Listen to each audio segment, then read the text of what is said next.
Assalamualaikum warahmatullahi wabarakatuh. Selamat datang di channel Suara Gaib bersama saya Bang Fei.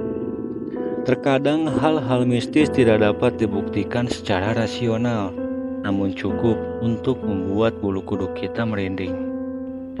Kisah ini berawal dari tulisan yang pernah dialami oleh seorang buruh pabrik yang mengontrak sebuah rumah di salah satu kabupaten di Jawa Barat yang dikirimkan lewat email Suara Gaib.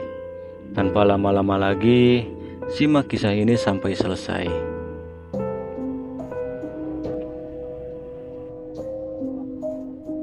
Perkenalkan, nama saya Ferry. Saat itu usia saya sekitar 27 tahun. Saya sudah menikah dan memiliki anak laki-laki yang baru berumur 2 tahun. Awalnya saya tidak percaya bahwa rumah yang sudah lama kosong memiliki penghuni yang tak kasat mata. Sampai akhirnya saya percaya semua itu karena saya mengalaminya sendiri. Saat itu saya dan keluarga kecil saya memilih mengontrak sebuah rumah yang ada di dekat tempat saya bekerja. Karena kontrakan yang saat ini saya tinggali sangat kecil dan pengap. Dan saya memutuskan untuk pindah kontrakan ke rumah yang lebih besar dan juga tidak jauh dari tempat saya bekerja. Lokasinya sekitar 10 menit jalan kaki menuju tempat saya bekerja. Saya bekerja di sebuah pabrik penyedia layanan PLN, atau bisa dibilang panel maker. Saya mendapatkan info rumah yang akan dikontrakan ini dari security pabrik yang tak lain adalah warga lokal. Sebut aja security ini dengan nama Pak Asep. Pak Asep memberitahu saya bahwa ada sebuah rumah yang akan disewakan per bulan. Tapi sudah sekitar 2 tahun kosong. Dan Pak Asep siap mengantar saya menemui pemilik rumah tersebut jika saya berminat. "Gaskeun Pak," ucap saya kepada Pak Asep. Pak Asep pun mengatur waktu dengan saya untuk melihat-lihat rumah itu. Dikarenakan pekerjaan security memang sulit untuk mengatur waktu kosong. Singkatnya, ketika Pak Asep libur, Pak Asep mengantar saya menuju rumah yang dimaksud. Saya pun membawa anak dan istri saya untuk melihat-lihat. Tak lama kami sudah berada di depan rumah itu. Rumah yang tampak rapi, bersih, dan terawat, tak terlihat seperti 2 tahun kosong. Pak Asep pun mengajak kami untuk melihat ke dalam rumah. Karena ternyata Pak Asep sudah memberitahu kepada pemilik rumah jika saya dan keluarga saya ingin melihat rumah itu. Kami pun diajak masuk oleh Pak Asep. Dan ternyata perabotan di dalam rumah itu masih ada dan tersusun rapi, seperti sofa, lemari, kasur, dan perabotan lainnya. Bahkan dapur pun sudah ada kompor dan gasnya. Saya dan istri saya berpikir harga sewanya pasti mahal. Tapi Pak Asep menjelaskan kalau harga sewanya hanya sekitar 700.000 setiap bulannya. Singkat cerita, setujulah kita untuk mengontrak rumah itu. Kami pun beranjak menemui pemilik rumah itu. Bu Yeti namanya, pemilik rumah tersebut. Setelah mengobrol, ngaler ngidul bersama Bu Yeti, sepakatlah kita untuk mengontrak rumah tersebut selama setahun penuh. Dan di hari itu juga saya dan keluarga langsung pindah ke rumah tersebut. Sampai beberapa bulan kemudian, tiba-tiba saja saya dan keluarga kecil saya mendapatkan sebuah momen yang tak terlupakan. Diawali oleh penglihatan istri saya. Setelah 3 bulan kami tinggal, istri saya mulai mendapatkan gangguan kecil seperti suara tangisan perempuan, ketukan pintu, dan saat dibuka tidak ada siapa-siapa. Bahkan terkadang istri saya melihat sesuatu di dapur dengan mata yang merah menyala sedang mengintip di ventilasi dapur. Namun istri saya hanya berdoa dan sosok itu pun menghilang secara cepat. Sampai istri saya bercerita kepada saya perihal apa yang dia alami. Dan saya pun masih menganggapnya halu, karena mungkin istri saya kecapean mengurus anak serta rumah di setiap harinya. Sampai pada bulan keempat kami tinggal, kali ini terornya mulai nyata. Kini anakku yang masih berusia 2 tahun mulai menangis tanpa mengeluarkan air mata. Dimulai dari jam 9 malam dan berhenti ketika azan subuh berkumandang. Dan hal ini terjadi selama 7 hari. Di situ saya masih menganggap hal itu hanya halusinasi istri saya saja. Dan tangisan anak saya Saya anggap hal yang biasa terjadi kepada balita. Namun suatu hari saya mengalami hal serupa. Saat itu saya pulang larut malam karena harus lembur. Dan malam itu juga saya tidak bisa tidur, walau badan terasa capek sekali. Sekitar jam 1 malam, saya membuat kopi dan saya nikmati di teras depan rumah. Waktu itu saya lupa rokok saya ketinggalan di dalam rumah. Saya tinggal sebentar kopi itu di teras dan saya ingin mengambil ke dalam rumah. Tak menghabiskan waktu 3 menit, saya kembali ke teras untuk minum kopi. Saya sangat heran. Ternyata kopi yang saya buat tadi sudah habis. Dan itu bukan karena gelasnya yang bocor, tapi tampak seperti ada yang meminumnya. Dan tiba-tiba saja saya merasa merinding. Saya hendak kembali ke dalam rumah meninggalkan gelas kopi kosong di teras.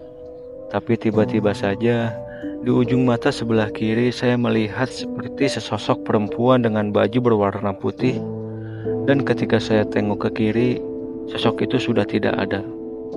Dan tidak berselang lama, setelah sosok itu menghilang, tiba-tiba saja terdengar suara tangisan perempuan di area dapur. Saya kira itu adalah istri saya, tapi saat saya melihat ke dapur, tidak ada siapa-siapa di sana. Suasananya semakin merinding dan saya putuskan untuk kembali ke kamar dan berniat untuk tidur. Walau sudah saya pejamkan mata, tetap saja saya masih tidak bisa tidur. Entah apa penyebabnya. Tiba-tiba saja terdengar suara ketukan pintu dari luar. Saya melihat anak dan istri saya yang sedang tertidur pulas. Saya merasa tak tega jika harus membangunkan istri saya.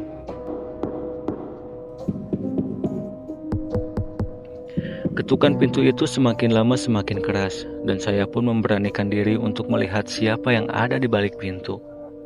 Ketukannya semakin keras, dan saat saya buka pintu itu saya melihat ada sesosok pocong tepat di depan pintu dengan wajah yang hitam, dengan kapas masih membalut bagian matanya. Dan karena hal itulah pandangan saya mulai gelap secara perlahan, dan akhirnya saya pun pingsan.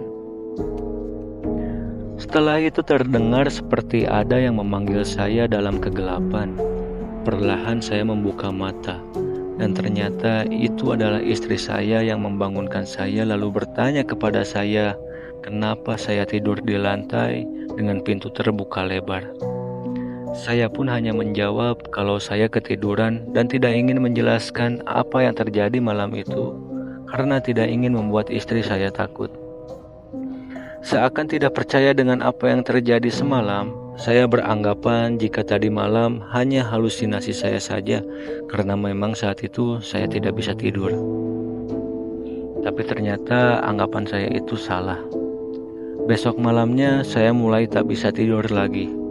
Dalam hati saya berharap hal yang terjadi kemarin tidak terulang kembali. Ketika saya mulai ingin memejamkan mata, tiba-tiba saja dada saya terasa sesak. Saya tak bisa bicara dan bergerak, atau bisa dibilang saya ketindihan. Di depan saya melihat sosok pocong dengan wajah hitam dengan kapas yang masih menutup matanya. Jelas, sangat jelas, pocong itu sama seperti pocong yang kemarin saya lihat di depan pintu. Makhluk menyeramkan itu semakin lama semakin mendekat. Keringat saya mulai bercucuran. Ingin rasanya saya teriak, tapi saat itu tidak bisa. Bahkan untuk menutup mata saja sepertinya tidak sanggup, seakan dipaksa untuk melihat. Semakin lama semakin dekat makhluk itu, dan kini wajah pocong itu sudah berada sejengkal dengan wajah saya. Baunya busuk, kulitnya hitam seperti hitam legam. Air liurnya menetes ke wajah saya. Tiba-tiba kapas yang menempel di matanya sedikit demi sedikit mulai lepas, dan ketika kapasnya terlepas, saya melihat bahwa bola matanya sudah tidak ada. Yang ada hanya belatung dan ulat tanah di dalamnya. Lalu saat itu tiba-tiba pocong itu berkata dengan bahasa Sunda, Indit sia, ieu gimana aing? Atau jika diartikan, pergi kamu, ini rumah saya. Dan setelah pocong itu berkata, tiba-tiba saja pandangan saya memudar dan kembali gelap. Keesokan harinya, Tubuh saya terasa panas dan sepertinya saya sakit. Saya menjelaskan apa yang terjadi kepada istri saya, dan ternyata istri saya pun sempat mengalaminya dan tidak cerita kepada saya karena dikhawatirkan saya takut. Entah apa salah saya, hingga mendapatkan teror seperti itu. Saya merasa tidak melakukan hal-hal aneh ataupun berperilaku buruk. Singkat cerita, saat itu saya memutuskan untuk kembali ke kontrakan lama. Walau terasa sempit, tetapi sangat nyaman tanpa ada gangguan makhluk halus. Sebenarnya sebelum saya kembali ke kontrakan lama, saya berpamitan kepada Bu Yeti, pemilik rumah tersebut, dan mendapatkan jawaban yang sangat mengejutkan. Sebenarnya masih banyak hal mistis yang saya alami di rumah itu yang mungkin akan saya ceritakan di lain waktu. Dan saya juga akan menceritakan hal mistis menurut pandangan istri saya. Terima kasih untuk channel Suara Gaib. Jika teman-teman Suara Gaib suka dan ingin saya menceritakan kisah mistis dari berbagai sumber, silahkan dukung channel ini dengan cara like, komen, share, dan subscribe channel ini. Terima kasih. Wassalamualaikum warahmatullahi wabarakatuh.